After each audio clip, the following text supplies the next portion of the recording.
Welcome back to the Malted Man Cave. Tonight, I'm going to be doing a whiskey that people are losing their minds over. That's how good they say this whiskey is. And I'm not just talking about anybody, not just people that have no idea what they're talking about. I'm talking about people that know their stuff. I'm talking about guys like Phil Dwyer from Whiskey Wednesday giving this whiskey a 10 out of 10.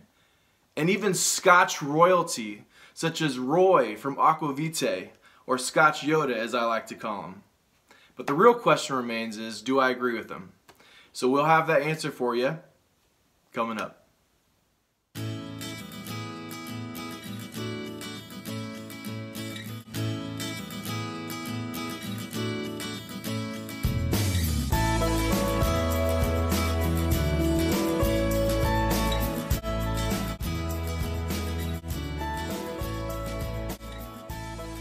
Alright, so we're back.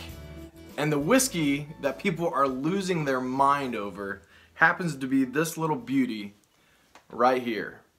Lagavulin 12 cask strength, limited edition, but specifically the one that is bottled, the special edition for 2017. So, a little bit about Lagavulin, as I've said in some of my other Lagavulin videos, is that it was founded in 1816. It's been owned by Diageo since I believe about 1927. Their water source is from the Solemn Lochs, and they get their peated barley with their specific specifications from the Port Ellen maltings that is owned by Diageo. A couple of fun facts about Lagavulin is that Lagavulin has not always gotten along with its neighbors. Lagavulin happens to be neighbors to Laphroaig, which is another famous Islay distillery that is known for just making a really peated spirit. And there's been times where they've been friends, and times that they have not been friends. So the story goes, as I pour a dram, is that I believe even starting as early as 1847, for whatever reason, Laphroaig let Lagavulin as a distillery, and I think even Lagavulin, its employees, work as agents for them. And they actually, the Lagavulin distillery and the Lagavulin employees actually were agents, and they sold Laphroaig for whatever reason. I don't know if Laphroaig just didn't have good infrastructure, didn't have very good logistics, I don't know, but they used them to sell it.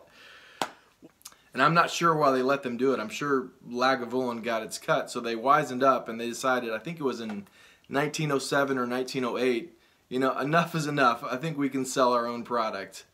Well, at the time, a gentleman by the name of Peter Mackey, or McKay, I think it's Peter Mackey, he was the owner at the time.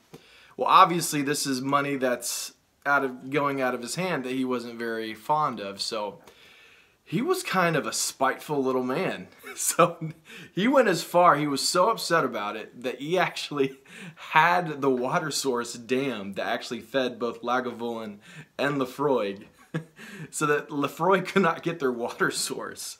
And obviously this ended up in a big hoopla, and everyone lost their minds, and eventually went to court, and apparently Lagavulin was ordered to undam it. So, but guess what? Peter Mackey was not done. His scorn was still to be had in his mind. So he even went as far as, I believe in 1908, he made a distillery inside of Lagavulin called Malt Mill.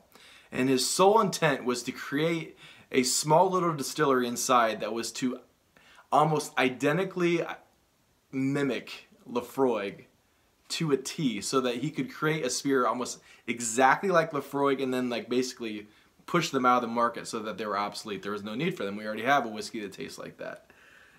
So ultimately, somehow the dispute ended, and you know, obviously we now know Laphroaig did not go anywhere. And I think Malt Mill lasted until around the 1960s-ish, I believe. And if you actually find anything that has Malt Mill on it and it's authentic, buy it up, because it is worth thousands, I believe, as a collector's item. So if you ever find it, even if it's not worth that much, it's a collector's item, so pick it up if you can for a reasonable price. So enough blabbering, and without any further ado, let's see if this is as good as everyone's saying.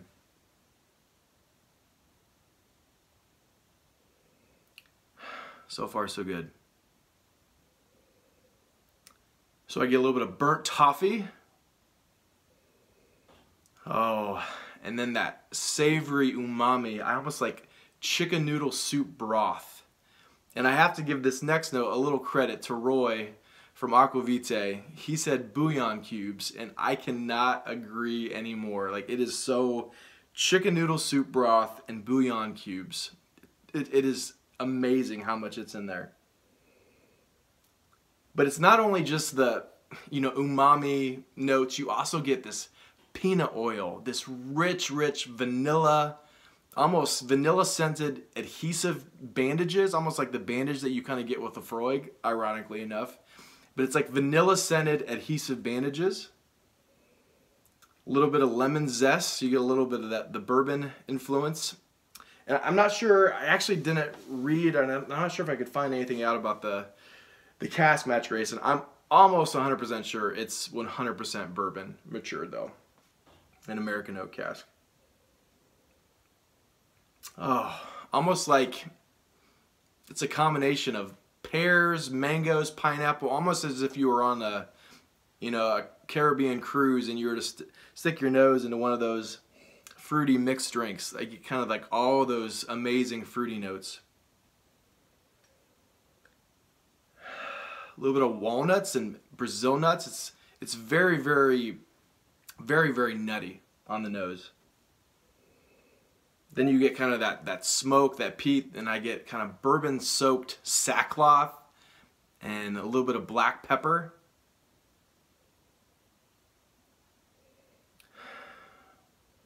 It reminds me a lot, you know, I think I've said in my videos before that I was in the Coast Guard.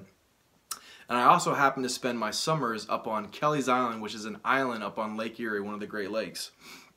So I spent a lot of time around boathouses and in boats, old and new, and this just, there's something in here that reminds me of like a musty boat cabin. There's something in here that reminds me of like a musty boat cabin, a little bit like driftwood. Oh, you get that amazing, you know, sea salt spray. And lastly, a little bit almost like the savory black olives. It is just amazing how much it mixes like the savory with like the fruitiness with, you know, the vanilla and the burnt toffee. It's one of the most rounded, richest noses that I've ever smelled. Just fantastic. All right, on to the palate.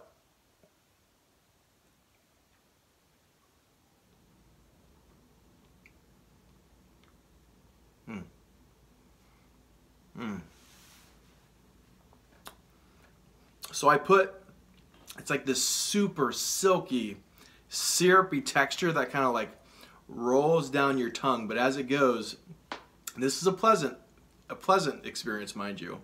So this super silky, syrupy texture of like vanilla goodness and burnt toffee, but as it goes down, it's like there's like a million little darts of like black pepper that are like very, very lightly and gently pricking your tongue as it goes down. It's just amazing, the like burst of flavors that you get just immediately on the palate.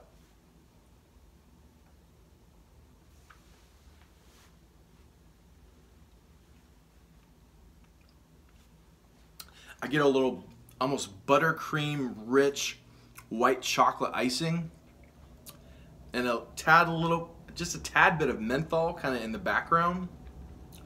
Brazil nuts again, and then a little bit of floral also in the background.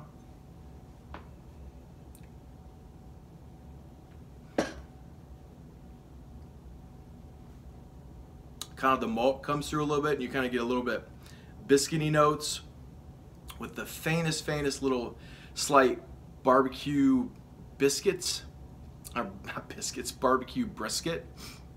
Kind of get some of those meaty notes coming through.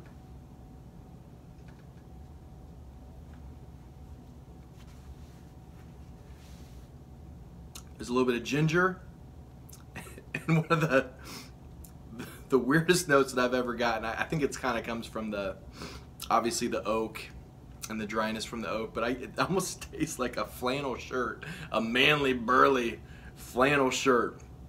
is almost what I taste, if that really tastes like something, I don't know. Lastly, I get a little bit of just rich, thick lemon custard, and almost as if you took a lemon custard and spiked it with Tabasco sauce. I don't know if that sounds good, but it is amazing when you put it all together. And then lastly, again, I get a little bit of that burnt toffee at the end of the palate. So last but not least, let's get the finish.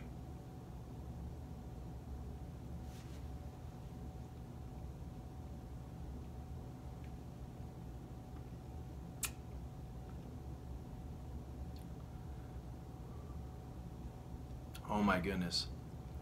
It is just long. Like, this is one of the longest finishes that I've ever had. And it's just, it tastes like I just had chicken noodle soup with that broth, and someone put some bouillon cubes in there. I don't even know if I pronounced that right. I know it's a French bouillon. Yeah, I've only had bouillon cubes a couple of times, but you know, it's very distinctive, and you will know what bouillon cubes taste like if you've had it. I don't even know if they have it in Europe, but I definitely know it's here in the States. I assume, since it's a French word, that they have it in France as well. Peanut oil again, a little bit of that black olives, then you get some of that awesome fruitiness. It's not real strong on the finish though, just barely a little bit like the pears and pineapples and a little bit of vanilla, and then with this kind of burnt toffee and a little bit of that flannel shirt again kind of trails out at the end, which really doesn't ever end. It's still there right now, and it probably will still be there 10 minutes from now. Guys, this was not overhyped. I'm not going to give it 100, but I will give it a 94 out of 100. Malted Man Cave Mark is a 94 out of 100. Roy from Aqvavitae, you did not steer me wrong. This is an amazing dram. Phil, you knew what you were talking about as well. You did not overhype this. Guys, if you can go out and get this, and you better get it soon because it's going to be going like hotcakes, get the 2017 edition of Lagavulin 12, their cast strength special release. It is amazing stuff. Get it while you can. Man, I don't even know what else to say about it other than it's fantastic. I want to give a quick shout out to the men and women of the Malted Man Cave, which is Amy and George Kaplan for being my Patreon sponsors. Also want to thank Santa Cruzin. I also want to thank Mead Mule, Jonathan, my cousin, who I did beat on Roy's trivia quiz on his live. Go back and watch it. He should not have got credit for the whiskey in the 6th question. I am way too competitive, and I don't care. I won. And last but not least, I also want to thank Scott and Bart, Scotch Test Dummies. You guys know I love you. You guys are amazing. Just want to thank you guys for your support. Whiskey ain't cheap, and I was not going to start it on my own, but actually Santa Cruz, and as I've mentioned before, had said, hey, I want to support you, but I don't see you have a Patreon, so I went ahead and did it, and I really, really appreciate the help. It helps me kind of purchase whiskeys, as my wife is not always a fan of me continuing to buy whiskey. So like, subscribe. If you want to donate to the channel, that's great. I don't want anybody to feel any pressure. If you don't have the money, don't worry about it. We just like you stop in, comment, and watch. So as always, take care, guys. Let's launch it.